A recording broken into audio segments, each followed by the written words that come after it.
Сайн байцгаана уу.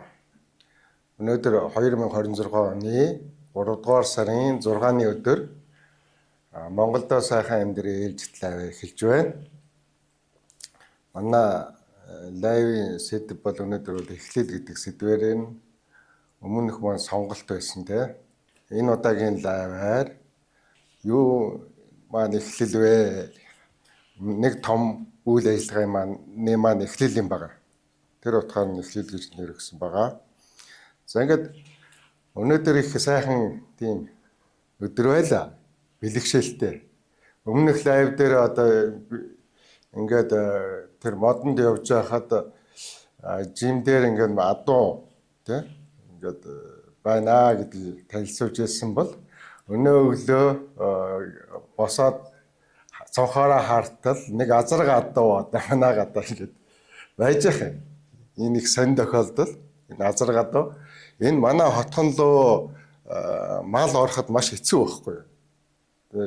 Ингээд тулцсан замтай тий маш их хөдөлгөөнтэй. Тэгээд дээр нь ороод тэгээ энэ манай хотхон руу ингээд орж ирэхэд маш их бэрхшээлтэй юм. Гэтэл эдгээр яагаад ч ороод ирчтий сонин. Би л энд 20 гаруй жил болж байхад ийм үзээгүй юм бэ. Тэгээ бэлгшээгээд нэг хөгс өдөр дээр байдаг шүү дээ. Тэнгэрийн цаг нэгэнтээ Монголд болсон болоо гэж хөгс өдөр дээр байдаг шиг тэнгэрийн цаг одоо болж байгаа юм байлгүй дээ, тэ. Тэгэхээр ийм бэлэгдэлтэй өдөр бол би энэ номноос эхлэе гэж бодлоо. Энэ яриага лайва. За бид бүхэн саяхан ийм одоо электроникийн үндэс гэсэн энэ номыг орчуулад бэлэн болгоод ингээд гаргасан. Энийг одоо ингээд байж тээ хөгс судартай харьцуулъя л дээ энэ номыг. Ингээд хоёр ширхэг хөгс судар дээр нь 3 давхар тий. Тэгэхээр энэ бол ийм хөгс судрын 6 бодиттой тэмцэхээр энэ ном биш үү? Энэ ном яагаад энэ номыг бид тэр гаргах болсон бэ гэхлээр ерөөсө бид нар чинь ингээ хамгийн шилдэг халаагуур тий хамгийн шилдэг батарей захлаан зэник хоримтлуур гэдэг ингээд танилцуулаад байна шүү дээ. Ингээд электроникийн хувьд бид нарт ийм хэмжээнд хүрээд байна гэдэг. Тэгэхээр энэ талын одоо хоцрогдол байгаад байгаа юм манай хэрэглэгчд манай нийгэмд гэсэн үг тийм Монгол улсад хоцрогдолтой байгаа учраас манай эрдэмтэд бол энэ дээр цөмөрөө ер нь ингээд энэ 90 100 ойртуулъя. Тэгээ хэд хэдэн удаа бид ингээд ном гаргасан. Тэрний хамгийн сүүлийнхэн танилцуулж байна. Энэ номоо бид нар бол шүү дээ ингээд энэ чинь 1200 одоо 93 хуудас ном баггүй юу? 1293 хуудас 3.3 кг жинтэй хүнд ийм ном. Энд бол одоо электроникийн бүхэл юм байгаа. Одоо жишээ нь энд ингээд батарей гэл те батарейны талаар бүр ингээд бүр нарийн ингээд байгаамаа. Тэгээ энэ номоо бид нар яасан гэхлээр за энэ номыг одоо манай Архимед Ээлэн хувьцаат компани одоо ингээд санхүүжүүлээд зохион байгуулад өөрсдийн одоо эрдэмтэд багш нараараа бичүүлсэн юм аа. За одоо энэ номын ивент итгэгч нь Архимед Ээлэн компани тэгээд энэ яг бичсэн хүн нь болохоор Ганзорг багш байгаа, Болдбаатар багш байгаа. Тэ? Энэ хоёр багш маань одоо ингээд орчуулад бичээд манай баяр доктор бол редакторлсан. Дизайн Болдбаатар багш байгаа. Тэгээ энэ дандаа мэрэгжлийн улсууд шүү дээ. Тэгээд энэ яасан гэхлээр баяр доктор маань нөгөө олон улсын электроникийн зөвлөлийн гишүүн шүү дээ бүр. Олон улсын хэмжээний хүн учраас редакторлсан нэг. Тэгээд энэ номоо бэлэн болгоод яасан бэ гэхлээр бид бүхэн энэ номоо Монгол Улсын их сургуульд нэгийг өгсөн байгаа. Шинжлэх ухааны технологийн их сургуульд бас нэгийг өгсөн байгаа. Их засаг их сургуульд нэг энэ ч одоо ингэ суураас нь бэлтгэж шүү дээ бид нар ингээд их сургуулиудад нэгийг өгсөн. Цаашдаа тэгээ уул уурхайн дээд сургуульч гэдэг юм ингээд энэ номонд одоо ингэж өгснөөрөө яг бусад улсууд одоо Америкийнч байдаг юм уу те одоо Европын, Германы, Английн, Японы тэ одоо ингээд Солонгосын ч гэдэг юм уу тэр дээд сургуулиудын хэмжээнд мэдлэгийг манай хүүхдүүд олж авах юм. Дээр нь энийг багаасаа электроник сонирхолтой хүүхдэд бол эцэг эх нь бол ингээд аваад өгөх хэрэгтэй байгаа байхгүй юу? За энэ дээр бүхэлдээ багтаж байгаа юм. Энэ 1293 хуудсан. За энэ бол шүү дээ хамгийн сүүлийнх гэж хэлж шүү дээ. Одоо ерөнхийдөө ингээд 3 газар одоо эхэлж өгөөд тий энэ номыг бүх зардал юуг нь бид өөрсдөө гаргаад тэгээд заамаа гэд үнгөө өгж шүү дээ. Энэ бол манай нөгөө эрдэмтдийн бүтээл, багш нарын бүтээл ийм байдлаар бид нар явж байгаа учраас бид нар маш завгүй байгаа. Над руу маш их олон хүмүүс утасдаг юм бичдэг тий. Надад тэр утас аваад ярих зав гардггүй байхгүй юу? Энд. Тэгээд дээр нь би чи одоо ингээд нөгөө энэний хажуугаар энэ өмнө одоо ингээд жишээ нь санхүүгийн энэ номыг бас орчуулж бэлдээд тий. Одоо энийгээ бол Төв банкны мэрэгжилтнүүд тий Монгол банкны гэсэн үг шүү дээ. Дээр нь санхүүгийн зохицуулах хорооны хүмүүст өгсөн байгаа. Энэ номыг ингээд уншсанараа одоо нөгөө чөлөөт зах зээлийн эдийн засаг санхүү эдийн маш ойлгох байхгүй энэ номоор явах хэрэгтэй юм бол дараа нь эрчим хүчин дээр ийм ном одоо энэ Орос одоо Монгол тойл эрчим хүчин дээр шүү дээ. Эрчим хүчин бид нар чинь эрчим хүчин дээр ажиллаад байгаа шүү дээ. Тэгээд дээр нь Англи, Монгол бас ингээд ийм хоёр бат байна гэсэн үг шүү дээ. Энийг эрчим хүчний яамныханд өгсөн байгаа. Ялангуяа 50 бих сайдад бол бичлээ өгсөн манай Ганзар багш бол өөрөө очоод за энэ бол ийм одоо тойл байна шүү ингээд тэгээд энэ ер нь мэрэгжил чиглэлээр бид нар өөрсдөө боломжийн хэмжээгээр ингээд ийм ном болгоод ингээд анханаас нь ингээд цэгцтэй явах гэдэг шүү дээ. Ойлгож байгааз тийм учраас бид нарт ингээд маш их завгүй байгаа. Дээр нь ингээд ахаад түүхээр одоо түүхийн 30 бат байлгүй. Бичнэгээд одоо ингээд нэг танилцуулгын тэр яваад байгаа шүү дээ. Засгийн газар. Тэрэн шиг түүхээр бидний хувьд бас ийм номнууд бичих хэрэгтэй болсон байхгүй юу? Даанч биднэрт одоо тэр лөө орох нэг ойр үе завгүй байгаа даа. Ягаад гэвэл бид нар одоо үүслийн онол гэж цоошинд онол гаргаад тэрүүгээрээ бид нар чинь нөгөө Европ тий Европын шинжлэх ухаантай ингээд танилцуулж штэ тэрийг. Тэр Европын шинжлэх ухааны одоо Германы, Английн шинжлэх ухааны одоо тэр академи байгууллагуудаас болохоор хүрээлэнгүүдээс биднээс ингээд ийм 500-аас дээш хуудастай ийм ном ингээд захиалга өгöd байгаа байхгүй. Энийг одоо хэр хугацаанд хийж өгөх вэ та нар тий? Бид нар ингээ үнгүй ингээд аваад хэвлээд өгье. Дээр нь барыг төлбөр төлье гэсэн тийм санал тавьдсан. Яг тэр лугаа энэ онол руугаа бол бид нар ингээд орж байгаа учраас маш их завгүй байгаа учраас би дахиад хэлэхэд та бүхэн надтай ингээд яриад уцаар яриад хариулт өгөхгүй байгаа, уцаа авч чадахгүй байгаа. Дээр нөгөө комментэнт хариулт өгч чадахгүй байгаа чинь зан ингээд завын асуудал байгаа юм. За жишээ нь түүхийн хувьд яагаад бичих болсон бэ гэхлээр та бүхэнд бас өмнө зарим нэг түүхийн мэрэгжлийн хүмүүс энэ жоохон эмзэг байдаг л да. Ингээ нуус товчоод одоо түүхийн их сурвалж авч болохгүй гэдэг идэг штэ. Тэгэхээр одоо энэ бол одоо ингээд нуус товчоог үүсгэлдэж гэдэг юм уу те ийм асуудал байгаа даа. Гэтэл одоо энэ нуус товчоог бол хэн зохиосон мэддэггүй штэ те. Энэ нуус товч Монголын нуус товчон дээр болохоор Чингис хаан одоо ингээд 13 наснда тий одоо энэ 70 хэдээс явдаг лээ эн чинь. Тэгээд энэ 79-ээс ахуулаад ингээд 10 одоо 3 наснда яг яаж ирсэн бэ гэхлээр Чингис хаан чинь нөгөө нэг тайчуудад ингээд баригдаал тий нөгөө дөнгөлүүлээд өглөө нөгөө модон тэгж энэ дээр бичсэн байгаа шүү дээ тий тайчууд дайраад тэгээд гэтэл хөх судар дээр болохоор яаж вэ гэхлээр та бүхэн биш үү? Хөх судар дээр болохоор Чингис хаан чинь агуу их Чингис хаан маань 13 наснда цэргэлдэн байлдаж байгаа байхгүй. Өмнө зөвгөрөө одоо тэр үед чинь биш үү? Өмнө зөвгийн энэ улсууд биш үү? одоо нөгөө тэр үе чинь нөгөө алтан улс гэж байсан те. Дээр нөгөө юу сүм улс байна. Дээр нөгөө юу ля энэ төргээд тэр улсуудыг одоо ингээд тэр үеийн те сүм ся ля хятад те энэ улсуудыг чинь зэгцэлж байгаа байхгүй 13 наснда цэрэг аваад урагшаа давталж штэ. Тэгэхээр эн чинь яг тухайн үеийн алтан улсын хаан Жанжин те ноёд бүгд ингээд дурддагдаад байгаа байхгүй.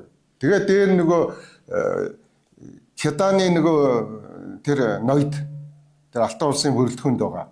Тэд нартай ингээ харьцаж байгаа харьцаа. Энэ илүү бодиттой байгаа даа шүү дээ. Энэ инженеаш гэдэг хүн одоо энийг биччихээд дээ шүү дээ. Инженеаш гэх. Алтан ургийн түүхэн хүн. Тийм ээ. Тэгэхээр бид нар чинь ахаад ийм ном бичих болчиход байгаа байхгүй. Яг үнэн тийм. Инглиш ч ингээ энэ хоёр одоо их сурвалж зөрөөд дээ шүү дээ. Нэг нь болохоор ингээд 13 таад дөнгөлүүлээд ингээд байдаг тийм. Энд ингээд нэг бүр нэг жижигхэн нэг аймагт ингээд дээрлэхүүлээ дарамтлуулаад идэг. Энэ хөх судар дээр чинь болохоор бүр ингээд түүхэн бодиттойгоо ингээд уялдаад байлдан дагуулгач болчиход байгаа байхгүй юу? Тэ? Тэгэхээр тэр нөгөө одоо түүхийн 30 ботыг яаж бичих гэж байгаа бөөм мэд тэ?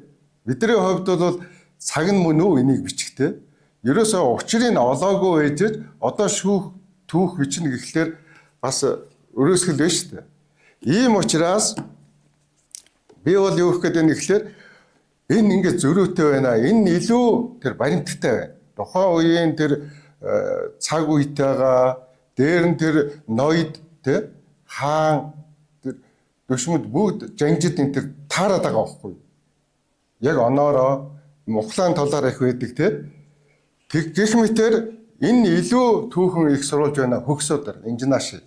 Тэгэхээр энэ бүхний чинь ингээд нэгдсэн ойлголттой болоод бидний нөгөө өмнөх судалгааны юмнууд маань ингээд цэгцрээд тэгээд ийм түүхийн бот бичих хэрэгтэй болчиход байгаа байхгүй иймэрхүү тий ботуудыг тэгээд баг музей байгуулж ээж энэ бол ингээд баталгаатай болж байгаа байхгүй яг газар дээр нь бүх юм ингээд өмнөх лайв дээр үзүүлж ирсэн тий яг л тэр Чингисийн газар дээр бүх юм байгаад идэг тий бодтоор гэтэл энэ нөгөө номтойгоо таарж өгдөг.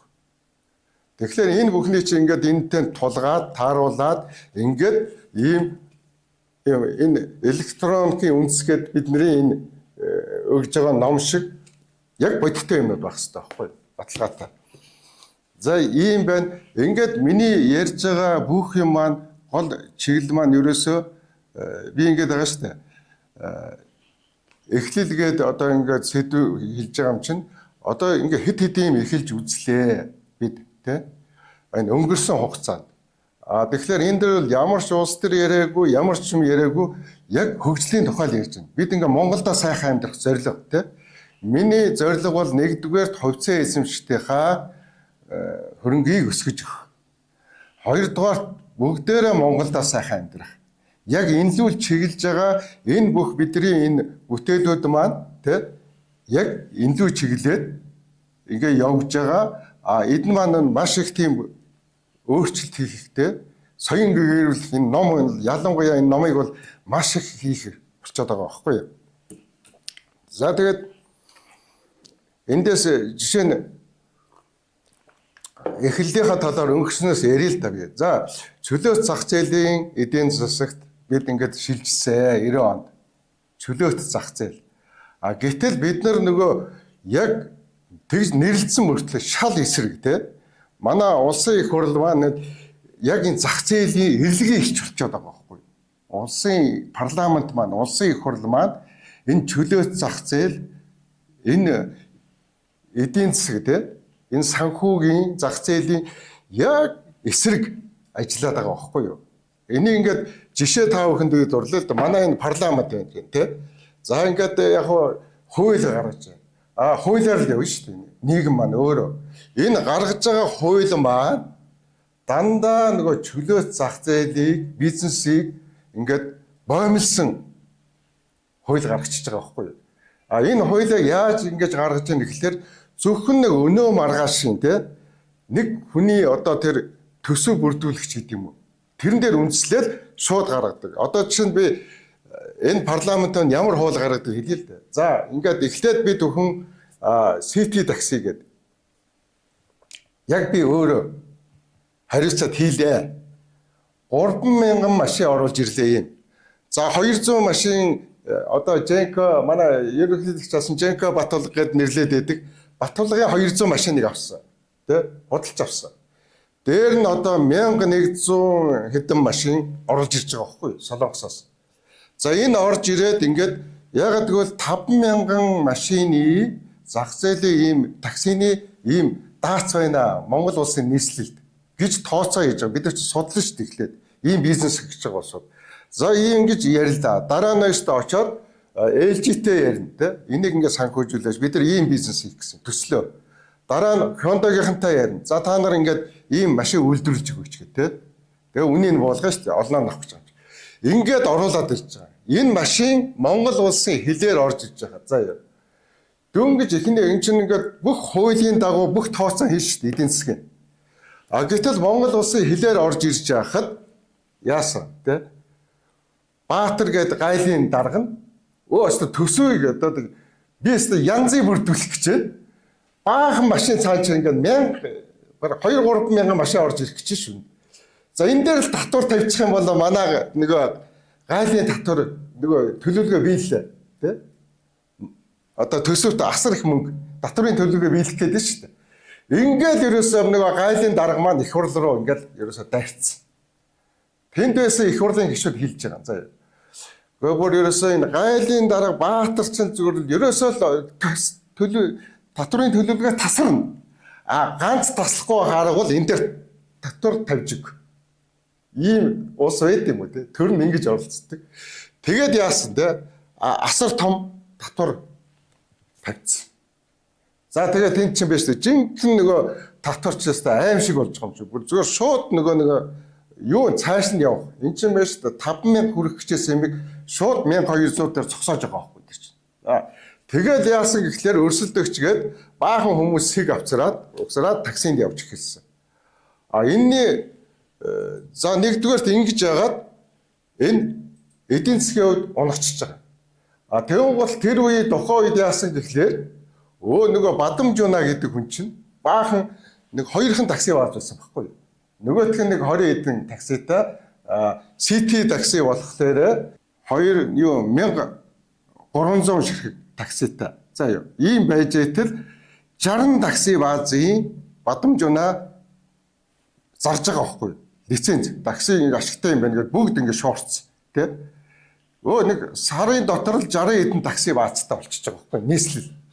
Тэгээд энэ ингээд тэр их хуралтайгаа ингээ алдан тушаалтантайгаа ингээд унгаарчж байгаа байхгүй юу? Энэний цаана дандаа авилгал байгаа байхгүй юу? Тэгээд тэр чинь ингээд таксигаа оруулж ирэхдээ эхлээд тэр чинь авилгал өгж байгаа маа. Арай нэг эхний удаад нэг жоохон хөнгөлөвлөх гэж. Тэгэл тэр энэ том бизнесийг унаачж байгаа. За энэний хорн юу вэ? Тэ? Өнөөдрийн төгжрөл байхгүй энийг хэрэг хөгжүүлсэн бол тэр олон улсууд сэг барьж тэ ингээ машинаар дүүрэхгүй шүү дээ хуучин машинаар. Такси ингээ журамтай яваад за ингээд тэ 2-5 мянгад хүртэлх такси ингээ үйлчлэхлээр чинь тэ тэр зөвшөөрөл өгөөгүй бол тэ тэр 60 эдэн бааз байгуулаагүй бол байж тэ. Тэр чинь 2-3 хүн нийлээд такси олчиход байгаа байхгүй юу? Бадамжуна мөнгө авилгалаа аваад маа гэж лиценз өгöd өгдөг. Яг ийм маягаар ингээд манай их хурл маань хууль гаргаад дампууруулсан тэгээд үр дүн төгжрөл. Одоо өнөөдрийн энэ их машины төгжрөл эндээс эхэлсэн байхгүй юу? Юм бөхчээр эхлэлтэй. За юу. Яагаад ийм болсон юм бэ гэвэл энэ төгжрлийг би тайлбарлаж шít. За энэ төгжрлийг чинь ингэсэн шүү. Анх ингээд яг ёсоор нь те энэ бусад нийслэлч шиг хөгжилтэй орны нийслэлч шиг бид яг ингэж эхлэх гэжсэн. Улс орны тээврийг бас барьж ирсэн. Яг миний хувьд такси улс орны тээвэр дараагаар нь Сүхбаатар гээд найзыгаа сэргийн андяга захирлаар тавьчихсан масса өдөржсэн. Гайхамшигтай ганцхан хуулиар ингээд алдсан. За ингээд дараагийнх нь бол Анод банк те Анууд онкод бол эдийн засгийн хувьд бид бол ингээд хэрэг төр бас ингэж хүч хэрэглээгүй бол бас гоё болох байсан тий. А тэгсэн бол өнөөдөр бид бол энэ нэг утаа байхгүй. Тэр үед жохмол бид нар яг хөөцөлж ирсэн. Нөгөө нүүсээ чи ингээд шингэрүүлээд тэгээд төлс гаргаад тий. Ерөөсөө тэр утаа матыг шийдчих гээсэн боо. Шатхуу матхуу тий. Одоо энэ бензин, дизелийн төлс тий. Энэ гэр хорооллын одоо төлс мөш тэр цахилгаан тэр чи хөгжүүлчих гэсэн эрчим хүчиж. А гэтэл ахаал анууд руу дайрсан эцэст нь эдийн засгийн уналт дээр нь тэ утаа. Ийм хоёр энэ эхлэлийг сөнөөснөөсөө болж энэний үр дагавар нь өнөөдөр тэ төвжирэл утаа байж штэ. Яг бодит би зүгээр наад захын шийдчих юмыг л ярьж байгаа. Тийм учраас би жилийн дотор ингэж болно шүү гэж яриад байгаа шүү дээ. Одоо бол нэг ярихгүй. Яагаад гэвэл шийдэл бэлэн шүү. Одоо ч гэсэн. Тэ? Эрчим хүчээр шийдэл зөвхөн манай компанид байгаа шүү. За юу. Зүгээр гэр хорооллыг цахилгаанаар халааж чаднаа. Маш хямд зардлаар татаасгүйгээр. Ганцхан та бүхэн авахгүй байгаа. Энэ бол эцэст нь юу гэж хэлэх чинь гэхээр ерөөсөө та нар иргэдтэйгээ тэ иргэдээсээ л юм авах хэрэгтэй шүү дээ. Гэтэл та нар дандаа энэ тэндээс гаднаас нөгөө авилгалчтаас л аваад байгаа. Тэ? Ямар ч тийм үндсэлгүй, мэржлийн биш, бүү мэд би чаднуудаас юм аваад тэр нь дандаа бүтлгүй болоод утаатайгаа төгжрэлтэйгээ ингэ байж штэ. За юм байна. Гурав дахь нь болохоор та бүхэнд хэлээ л да. Одоо жинхэнэ нөгөө эхэллээ ярих гэж байна би. Энэ сэдвтэр. За ингээд хоёр дахь нь ингээд жоохон бүтлгүй болчлаа шүү дээ энэ банк. Тэгээ гурав дахь болохоор одоо валют. Чингис Алтан валют. За яа. Чингис Алтан валют гэдэг маань ерөөсөө биднийг одоо нөгөө аварнаа. Одоо би гурав дахь юугаа танилцуулж штэ. За одоо бид бол зөвхөн энэ лөө ажиллаж байна. Манай Архимед Элен хувьцаат компани болол одоо хийж байгаа бидний гол ажил бол энэ онд амжуулах юм бол Чингис Алтан валют. Тэ? Энэ бол олон улсын хэмжээний валютыг бид бүтээх гэж ингэж эхэлж байна. Эхлэл. За энэ дээр байна штэ. Бид бүхэн ингээд манай хувьцаа эзэмшигтэй бид бүхэн энэтэй ингэж холбож явж байна. Энэ дээр ямар бэрхшээл байна вэ гэж та бүхэнд хэлээ л да. Ахаал би нөгөө л их хуралтайгаа ярих гэдэг шүү дээ. Тэр чинь Анууд банкын чинь татан болохын өмнө тэр чинь их хурлч бас нэг юм хадгаламжийн баталгаа яа хууль гаргачихж байгаа. Тэ. Ерөөсөө өмнө ингээл дандаа хуулиар л далаад байгаа байхгүй юу? Тэ. Тэрний шиг байна шүү дээ. Одоо яг хувьцаа үнэт цаасны зах зээл дээр тэ. Одоо яг ямар байгааг та бүхэнд ингээд хамгийн гол учир энд байгаа юм тий. Энэ Монгол улс шүү дээ. За үнэт цаас ингээд зараад ингээд арилжаалаад тий. Энэ арилжаан дээр 20% татвар онцоод байгаа байхгүй юу? Ийм 20% татвартай ийм хөрөнгийн бирж үнэт цаасны зах зээл рүү хэн орох юм бэ? Гадныхан байдаа бүр монголчууд хүртэл энэ лүү чинь ороход хэцүү болчихж байгаа байхгүй юу? Татвар тий. Гэтэл Сингапурыг хар та нар 5%. За Хонконг тэг бид нөгөө Хонконгд яриад байгаа шүү дээ. Хонконгод компани байгууллаа, Хонконгийн одоо урьдчилж гарах гээд байна гэдэг маань энэ ерөөсөө мөнгө өгөхгүй юу? Бид нар энд дээ шүү дээ. Одоо ингээд арилжаа хийчлээ. Гадныханд одоо хувьцаагаа зарлаа. 20% аавна гэхлээр гадныхан чинь өгөөл гэж байгаа. Юу гэж Монгол руу очиж тэгж тэ та нар тэр Хонконгд компани байгуулад тэндээс ч л ярилцсан хэлдэг гэж байгаа байхгүй. Тэгэхээр ерөөсөө энэ үнэт цаасны зах зээл гэдэг маань өөрөө энэ онлын хувьд ч бүхэлд олон улсын хэмжээч тэгж үзэж байгаа. Энэ бол ерөөсөө төрийн тэ дэмжлэгтэйгээр л явдаг зах зээл. Төр илхийн тавьж өгдөг байхгүй. Тэр нь яадаг вэ гэхээр төр оролцоодоо гэсэн үг. ерөөсөө тэгэлдэг.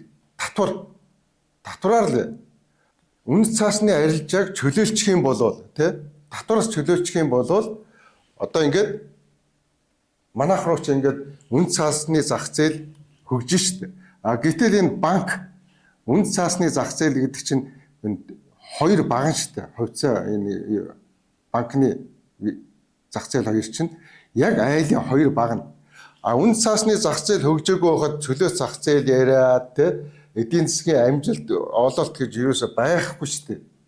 Тэгээ байхгүй юм яриад байгаа байхгүй. Ингээд үнэт цаасныхаа зах зээлийг ингээд хааж хайчаад бүх юм ингээд чангалчаад тий тэгээ бүх юм маш хэцүү манайх. Бүр ингээд өөрөөсөө жинхэнэ бүр гамшиг. Ийм байдлыг даван туулах гэж бид ингээд маш их ядарч шүү дээ. Тэгэхээр манай хувьцаа эзэмшигт маань ингээд бас жоохон яарад байгаа. Тэр аргагүй. Эхлээд энийг чи их гоё гэж бодцсон байхгүй би. Хууль моол дажгүй байгаа. Яг эхлээд явтал энэ татвар матвар хууль моол нэрээсээ бүр өстө нөхцөлгүй. Ямар ч хөгжих боломжгүй. Тийм учраас хөгжихгүй байгаа. Ерөөсөө мөнгөний эргэлтийн 95% нь үлээ. Одоо жишээ нь юун дээр явж байгаа шүү дээ. Банкнд. Гэтэл улсыг хөгжүүлдэг үнэт цаасны зах зээл нь баг уулна. Тийм байвал улс хөгжих байхгүй юу? Эсвэргээрээ за яг нэг ядаж нэг 50-60% тий үнэт цаасны зах зээл эзэлжээж энэ улс чинь хөрөнгийн энэ зах зээл чи хөгжих байхгүй юу? Жинхэнэ чөлөөт зах зээл. Тэгэхээр эндээсээ эхлээл манай их хурлын гишүүд одоо ингээд бодох хэрэгтэй байгаа байхгүй юу? Ерөөсөө энэ их хуралд та бүхэн ингээд мэдлэгтэй байж очооч. Ерөөсөө ингээд түрүүчийн тэр Гайлын Баатарын хүсэлтээр ингээд пад гэдэг ингээд тээврийг хотын тээврийг баллаа ичиж байгаа шиг яг л ингээд юу орж ин тэнд нь гар өргөө баталчдаг. Тэгээд нэг тулга тойрсон хэрүүл хийхтэйсэн. Тэрийгээ л одоо их мондгаа гайхуулчихна. Хэрүүлчээл гайхуулдаг юм шүү дээ манай дарга нар. Би мондог хэрэлдэгээрээ л гайхуулдаг байгаа болохоос яг одоо энэ зах зээлээ хөгжүүлэх тэр тал дээр ерөөсөө байхгүй байна. 2004-5 онд аахгүй Солонгосын одоо хөрөнгийн биржийнхнийг Монголд авцраад тэд нар орё гэд Монголд хөгжүүлээ туслая гэд ирсэн. За тэгээд бүр дагуулж ирээд бүр ээлжигээр хэлүүд ээлжигийн захирлаар хэлүүлээд тэгээд тэд нарыг авцраад зөвөр ингээд Монголыг хөгжүүлнэ гэдэг чинь анаа донхыг хөгжүүлнэ гэсэн үг шүү дээ. Тэд нар ингээд хөрөнгө оруулалт инээ тэрэ. Тэгээ авцраад уулзуулваа. Нөгөө манай хөрөнгийн биржийн захиралтай. Тэгсэн чинь ерөөсө уулзаал 15 минут болоод шууд гарыг илгэсэн. Тэгээ захирал нь содгүй байсан байхгүй. Тэгсэн чинь гараад юу гэсэн гэж. Үгүй танах байна шүү дээ. Яагаад энэ тариалан хүнийг хөрөнгийн биржийн захирлаар тавьсан бэ? Энэ хүн чинь тариул болно шүү дээ. Энэ хүнтэй яаж ярих юм бэ гэдэг байгаа байхгүй. Ямар ч боломжгүй. Танах бол хөгжихгүй гэж амжаа шууд. Бид нар ийшээ орохгүй. Харин та нар орж баларваа наад зах зээл рүү гэж байгаа байхгүй. Хөрөнгийн биржийн зах зээл рүү орж болохгүй шүү гэхдээ Анаад банк хувьцаа гаргаад унтсан шүү дээ. Яг зөрөөл яг л үнэ хэлсэн байгаа байхгүй тэд нар. Тэгэхээр бид нар шүү дээ жоох ингээд шинжил ухаан явъя гэдэг байгаа шүү дээ. Тийм учраас бид нар ингээд цоошны нөгөө Чингис алтан валют гэж энэ дээр түшиглээд шинэ мөнгөний бодлого тий баяр хүү яриад байдаг шүү дээ. Шинэ мөнгөний бодлого гэдэг. Тэр бол яг л үнэн юм яриад байдаг. Тэгэхдээ яг яаж гэдэг нь бол бас яг тодорхой биш байгаа байхгүй юу? Яг яаж гэдгийг бид нар яриад байна шүү дээ. Энэ шинэ мөнгөний бодлогыг яг яаж хэрэгжүүлэх юм? Тэгэхээр энийг бид нар ингээд цоош нь онол гаргаж ирээд их үүслийн онол гэдэг тий энэ үүслийн онол тий нэгдсэн онол гаргаж ирж байгаа байхгүй юу? Энэгээрээ бид энэ онлоо эхлээд хүлээн зөвшөөрүүлж чинь. Тэ? Одоо дэлхийн нийтэд онлоо эхлээд хүлээн зөвшөөрүүл чинь ийм номнууд гаргаад өгч чинь. За тэгээд дараа нь бид нэр жинхэнэ нөгөө алтаа гаргаад тэ нөгөө газрын ховроо гаргаад тэгээд зах зээл дээр ингээд хангаад эхлэх гэж байгаа байхгүй юу? Ингэсэн цагт бол бидэнд бол нөгөө ёстой нөгөө Тэнгэрийн цаг Монголд иржээ гэдэг чинь болох байхгүй юу? Энэ хөх судар дээр энэ дээр байдаг те. Ерөөсөө л энэ үйл хэрэгэн те. Ерөөсөө л ингээд бүтэмжтэй. маш цөөхөн цэргээр одоо энэ дээр бичсэн байгаа шүү дээ. Тэр хятадын алтан улсын одоо тэр 60 хятадын хотыг ижилсэн байгаа. За Чингис хаан чинь. Тэгээ бүр гайхамшигтай. Ер нь тэгээд алтан улсын тэр мондөг алтан улс чих хүчрхэг байсан шүү дээ. Тэр мондөг эзэн хаан чинь бүр ганц хоёр мужтай үлдсэн. Тэгээ бүр шахагдсан. Тэгээ одоо бараг л одоо ингээд Чингис хаандаас чинь ингээд найрамдыгээл гуугаад байгаа байхгүй юу. Тэгээд Чингис хаан ч харин 45 нас хүртэл хүлээсэн байгаа байхгүй юу. За яшигдөө те энэ нэг амтан ингээд нэг жижиг ван болчих гэж хэлж байгаа байхгүй юу. Чи миний нэг ван болчихоо 45 наснда хэлж шít. Би чамаа ингээд бүр хэдэн 10 те нэг алтан улс биш, нэг сүм улс биш. Хэдэн 10 алтан улс сүм улсыг би ингээд байлтанд даваад арчиж чаднаа. Өөрийн чинь жоохон өрөвдөд те яг нэг бууж өгөөд миний нэг дагаар ороод ван болчихоо гэж хэлж байгаа байхгүй. Тэгэхээр гол нөгөөх нь баг миний дүү болчих гэсэн илч явуулаад тэгээ алуулж байгаа байхгүй. Тэр хүлээс нь бол байж та нэг чадахгүй даа биш байсан юм билээ. Өрөвдөл за яах вэ? Эртний сурвалжид бас нүүдэлчин гаргахтай шүү дээ алтан улс. Тэ? Тэгэхээр тэдрийг нэг яг өрөвдөд ингээд яг за энийг хаана нэг жоохон нэг ганц хоёр муж хоттой ингээ байгдаа гэдээ өрөвдсөн чинь нөгөөх нь бүр ингээ найрамдээ ганц зогсоо найрамдээ гэл ингээ сүулдэ бүр бараг л одоо ингээ миний бараг дүү болчих гэсэн би чи ийм эртний ийм язууртай гэл нөгөө өмнөх мондөг юм яриа шүү дээ. Тэгэн гол нөгөө Чингис хаан чи юу яриад байгаа тий? Би зүгээр дуусгаа яа гэл дуусгачих байгаа байхгүй. Тэгэхээр ийм агуу хааныг бид нэр ингээ буруу яриад байгаа байхгүй. Одоо жишээ нь хараа энэ Эрдэнэсэн Бямбаюуга тэ хөрвүүлсэн нөгөө хөшөө байдаг шүү дээ. Энийг дандаа ярьдаг. Миний хүн болсон энэ нутаг. Энэ 12 наснда ингээд шууд байлдан дагуулт эхэлж байгаа байхгүй юу? Тэгээ 12 наснда дөрвөн зөв тогтолж байгаа байхгүй юу? Урагшаа, баруун тийшээ, зүүн тийшээ, хойшоо. Тэгээ эн чинь урагшаа төвдийг авчиж байгаа тий? Баруун тийшээ төмөр хаалга гэж байгаа тий? Өөр тэр нэг Каспийн тэнгисээс цаашаа хар далайн энэ юм шиг. Тэгээд зүүн тийшээ Шандон тал гэдэг одоо энэ бүр энэ далай хурж байгаа байхгүй юу бас. Хятадын одоо нутаг гэсэн үг шүү дээ. Тэгээд хоошоо Сибирийг авчиж байгаа. 24 наснда хаан болж шүү дээ. Бэлэг Моглай хаан тий? Гэтэл хар Чингис хаан 13 наснда бас ялгаагүй төвдийг авчиж байгаа. Тэгээ бүгдийн хөсөдөр дээр бичсэн байгаа. Дөрвөн зөв тогтолж байгаа байхгүй 13 наснда. Агуу хаад гэдэг чинь яг ингэж л явдаг байж шүү дээ. Тэгэхгүй одоо тэр 13 наснд нь одоо нэг дөнгө мөнгө хийлгээд те нэг тайчууд гээд нэг жижигхэн аймагт дарамтлуулаад тэгээд байх юм. Тэгэхээр эн чинь түүх чи өөрөө ерөөсө болохгүй шүү дээ. Би хэлээгүй. Энэ түүхэн дээр бичсэн бичээсүүдийн чинь одоо ингээд манай түүхчид те археологчид ч гэдэг юм энэ улсууд төрөөс цалиа авч байгаа шүү дээ та нар. Тэгээд одоо тэр төсвийн мөнгөөр төрөөс мөнгө аваад тэр судалгаа малтгаа хийгээд байгаа шүү дээ бас тий зардал гаргаад акт юм уу. Тэг яагаад энэ минийг нэг юм бэлэн байгаа юмыг хүртэл нэг учрыг нь олж чаддгүй би өөр гайхаад байдیں۔ Тэгэхэд бид ч одоо ямар ч мөнгө авдаггүй ч төрөөс. Тэр байтаа би бараг 30 жил тэтгэвэр авах хэвээр нэг ч авч үзээгүй. Тэтгэвэр булаагаад авчихна. Бүр хэлд авчихгоо 20 жил болох ч шүү дээ. Одоо бүр Монгол улсыг тий. Тэгтээ над таалагдд юм уу? 20 жил хэлд авсангүй одоо бүр давхч дург болчихлоо.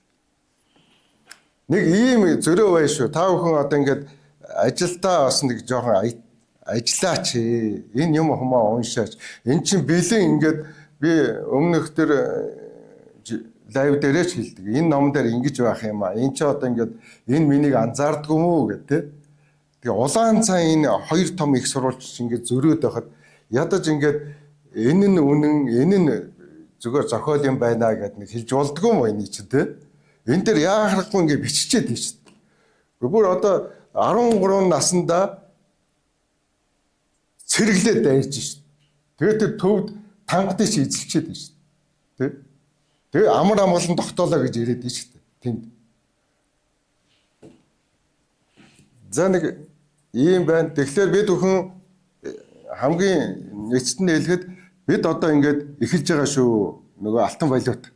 Бид одоо энэ удаа бас нэг баяртай мэдээ дуулгахад Чингис хааныхаа одоо дөрийг бол бүтээцээ хөрөг зургийг бол бид бол өмнөхөр хятадын 3 титэмтэйгээс ахуулаад 5 титэмтэй тэр зоосны том компаниудад ажилласан, тэндээс чадаагүй арабуудтай ажилласан бас л болохгүй байна. Харин бид эндээ өөрсдөө болгочихсон. Одоо ингээ эхлэх гэж шүү дээ. Бид бол одоо ингээ эхлэх гэж байна. Эхлэл гэдэг шүү дээ. Эдийн засгийн эхлэл одоо бид эхэлж байгаа шүү, тэ? Ингээ цөмөр одоо тэр нэг улс төр ярилгүй ингээд цаашаа ингээ сайхан Монголда сайхан амьдрья. Хүчирхэг Монголыг бүтээе. Одоо жишээ нь улс төр ярих юм бол би эн чинь иргэний хөдөлгөөний намыг байгуулцаад тэгэл 2008 оны тэр 7 сарын 1 болсон шүү дээ. Тэн дээр гол юм нь юу байсан? Ердөөсөө намын гიშүүлэлгүй болёо цөмөөрөл гэсэн шүү дээ. Энэ намын гიშүүлэлт байгаа шүү. Хөөе. Та нарын энэ бүтлгүй байгаа янз бүрийн улсуудыг ингээд их хурлдаа гаргачаад нэг үйл хөтгүүдэнд сонин хууль батлаад бидний ингээд баллаад дээ шүү дээ. Ерөөсөө тий. Цах зээлийг хөгжүүлэхгүй энэ бүхэн чинь байна шүү дээ. Явж эцэст нь тэр намын гишүүнчил тий. Энийг байхгүй болох ёстой. Тийм юм байдгүй. Энэ Америкт тийм байхгүй, Европт байхгүй, Японд байхгүй. Гэтэл манайх нэг намын гишүүнчил гэж юм авчаад ингээд нэг би 300 гишүүнтэй гээд ардын нам нөгөөх ардчилсан нам нэг 170 мянган гишүүнтэй 300 мянган гишүүнтэйгээд хоёулаа ноёлцоод байгаа байхгүй. Ингээд тэрийг ойлгол да тэрэндээ нэг халамж юм зориулцдаг. Тэд нар ингээд намдаа өгдөг тий. Тэд нар нэг хоол зогоох мөнгө олдог. Энэ хизээч засахгүй. Тэр гишүүнчлэлийг байхгүй болгож ээж бид нөгөө шудраг гой сонгуул ярина. Арчил ярина шүү. Яг улс төрийн хувьд. Тэр гишүүнчлэлийг одоо бүр лавшраад одоо гэрээгээ ингээд өгөөд эхэлж шít. Арчилсан авч бүр гишүүнчлэлээ бүр ингээд гадаад явуулсан ч шиг тий. Гишүүлчлэлийн төлөө. Ингээд мөнгө хаяад. Энэ ч л нөгөө дампуурлын их сурвалж. Яг үнэхээр улс төрийн хувьд бид нар зөв явъя гэж хэлж байгаа бол хамгийн түрүүнд энэ намын гишүүнчлэлийг устгах. Бүх хүнээ чөлөөл тий. Эн чинь бол би бол байна шүү дээ. Энэ 2-5 нам энэ иргэдийг чөлөөлөгч гэж шүү. Сонгогчтой чөлөөлчээч та нар. Бүгдийг ингээ барьцаалчаад тий гишүүнчлэлээр. Эн чинь социализмын үед тийм байсан шүү дээ. Одоо яагаад энэ ингээд бүр зууралдаад ингээ бариад идэв. Энээс чинь бүх юмны эхлэл шүү. Бүтлгүүтлийн тий. Тийм учраас ер нь та нарыг сонгуул ярих гэж байгаа бол эхлээд та нар сонгогчтой эрх чөлөө олгоч, чөлөөлч, хатуу гишүүнчлэгээ болгоч. Тэр бол манай намын иргэний хөдөлгөөний намын 1 номерын тэмцэл байсан шүү дээ. Тэгээд одоо би ч одоо их дандаа юм ярихдаа бүтлгүүцсэн юм ярих. Тэгвэл миний зүв байгаад байгаа шүү хүмүүсээ. Та нар ойлгоорой, дарганараа. Яг ингэж яваад байхад дандаа миний зүв бай. Одоо бол би энэ алтан Чингис стагаар баталгаатай биднийг аварна гэдээ итгэлтэй байгаа. За юу.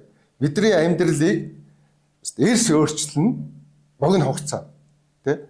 Тэгэхдээ аюулгүй зовоолоо манай хөвцөө эзэмшигтийг нэр муухай зовоолоо шүү. Энэ хууль чинь тэ? Бид нар бол өстой бүр за ингээл юу за улс гадны улс юм билээ. За Сингапураас шахагдаад гарлаа. Японоос шахагдлаа тий. Вьетнамд үсгээ шахагдлаа. Хятадаас шахагдлаа. Сүүлд нь одоо ингээд юу шүү дээ. Одоо энэ 10 нэгдсэн юмраа Дубайд ахаал одоо дайм болоод ингээд хаяхаас өөр аргагүй болж байгаа байхгүй. Тэнд чинь бид нар алт хуримтлуулчаад байна шүү дээ. Тэгэл бах дайм болно гэж яаж ийм болно гэж мэдхүү.